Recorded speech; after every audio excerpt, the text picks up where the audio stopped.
సంఖ్య ఎక్కువ. 3,49,000 ఓట్లు మనమైతే 3,10,000 ఓట్లు కరీంనగర్లో ఉన్నాయి. మనం అంత ముందు కూడా స్మార్ట్ సైట్ మన కాదు కూడా వాళ్ళకి. ఇక్కడ ఉన్న లీడర్లు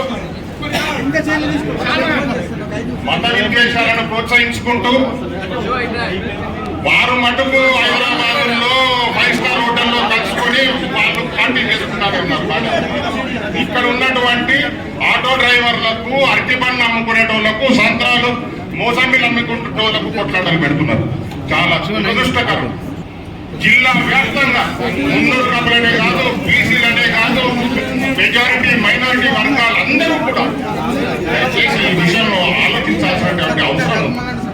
రాబోయే రోజుల్లో మనందరం కలిసికట్టుగా నిజామాబాద్ అభివృద్ధి కోసం పని చేయాలని ఈ పార్టీ ఆ పార్టీ ఏ పార్టీ అయినా సరేనండి. పార్టీ కేవలము ఎలక్షన్స్ మటుకు. ఎలక్షన్స్ అయిపోయిన తర్వాత మీరు మేము అందరము పొద్దున్న లేస్తే ఒకే ఊర్లో ఉండాలా, ఒకే చోట తినాలా, ఒకటే చోట పండుకోవాలా, ఒకటే చోట వాళ్ళం. ఎలక్షన్స్ అయిపోయిన తర్వాత మనం ఊరి డెవలప్మెంట్ కోసం పనిచేయాలి.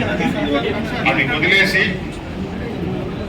ఇటువంటి ఒక కమ్యూనిటీలో పబ్లిక్ రిప్రజెంటేటివ్ ని మేము సన్మానించుకుంటామనంటే దాన్ని కూడా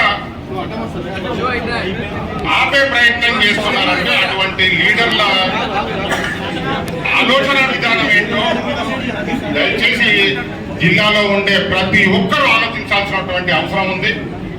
సరే, వాళ్ళు మంచి చేశారా చెడు చేశారా వాళ్ళ విజ్ఞతకే వదిలిపెడుతున్నా. కానీ మా వంతు జిల్లా మున్నూరు కాపు సంఘం తరఫున అందరి తరఫున మీకు ఇవ్వాల్సినటువంటి మర్యాద గౌరవం మేము ఇచ్చి మా మనసులో మీకు ఎక్కడ స్థానం ఉందో మేము తెలియజేసుకున్నామండి. నాకు ఈ అవకాశం ఇచ్చిన ప్రతి ఒక్క సోదరులకు ధన్యవాదాలు.